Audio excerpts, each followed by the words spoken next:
Justamente de esos temas vamos a conversar con el doctor Juan Peña, abogado penalista. Doctor Peña, ¿cómo está? Nuevamente, buenas noches. Y empecemos por la situación del expresidente Pedro Castillo, porque ya el juez Juan Carlos Checkley, entiendo, ha anunciado que el día jueves, un par de días, va a, digamos, resolver, va a contarnos su decisión si le da o no los 36 meses que pide el Ministerio Público.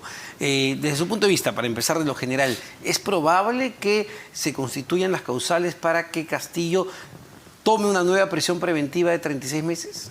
Bueno, primero, buenas noches, Omar, y gracias por la invitación. Segundo, ante tu pregunta, la tesis de la Fiscalía ha sido, de alguna manera, muy sostenible, que va a ser difícil para la defensa de Castillo que pueda darse su solicitud de infundado al pedido de prisión preventiva por tres cosas.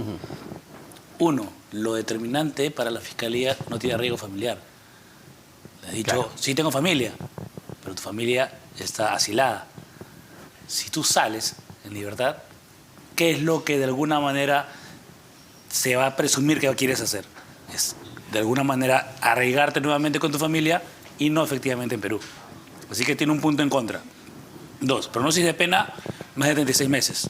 Está el delito de crimen organizado, más de 10 años por lo menos en ese tipo penal. Lo que ha dicho el fiscal, y ahí ya tenemos algunos detalles, es 31 años, 4 meses. Es lo que podría enfrentar de pena de cárcel el expresidente Castillo. De alguna manera el tipo penal sí prevé una sanción así de drástica.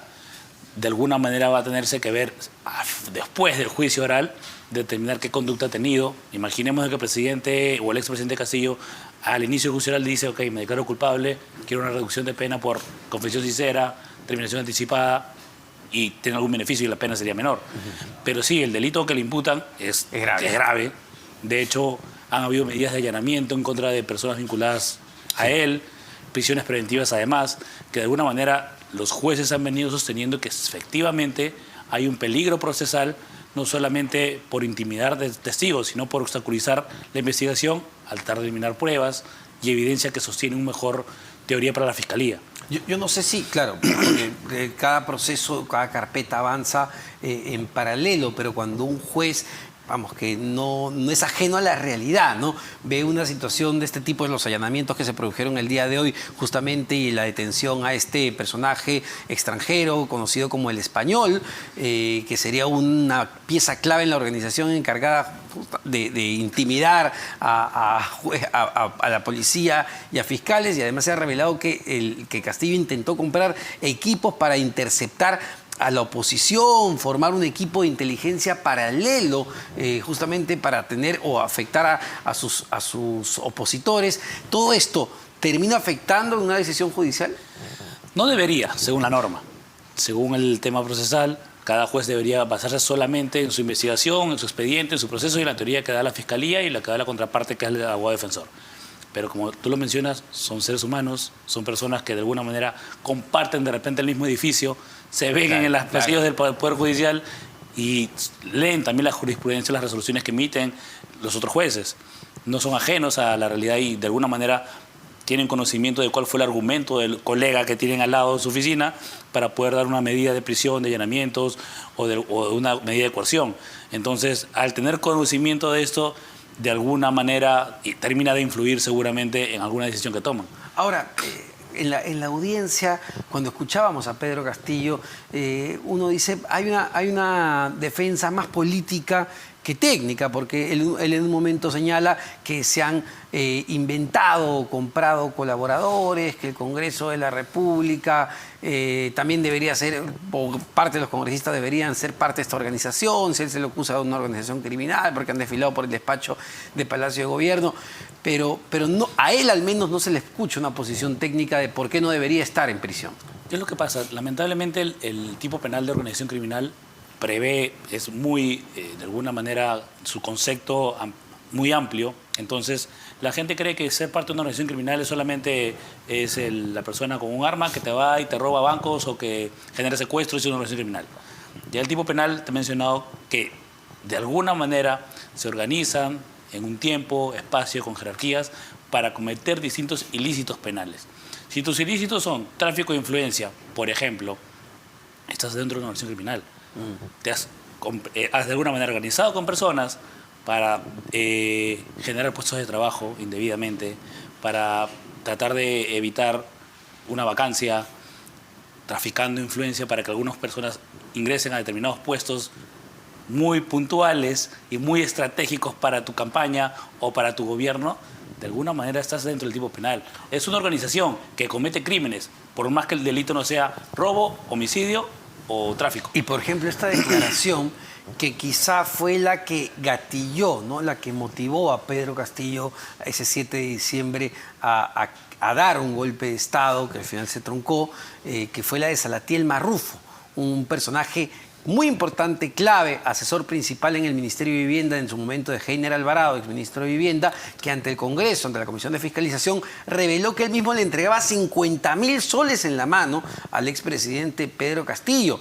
Pero claro, cuando usted me menciona lo de la organización criminal, tienes un personaje como Salatiel Marrufo que decía que esos 50.000 eran para mantener a Heiner en el Ministerio de Vivienda, un puesto clave donde tenía control sobre las obras que se iban a licitar o no.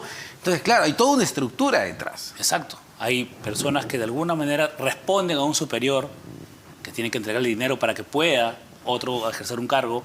Si es una organización, lo que lamentablemente a veces no se entiende o no se quiere de alguna manera aceptar es que el delito no es muy grave como sí se vería el de secuestro, pues. Creen que claro, el tráfico de influencia es un delito que, oye, todo el mundo lo hace, pasa en todos lados.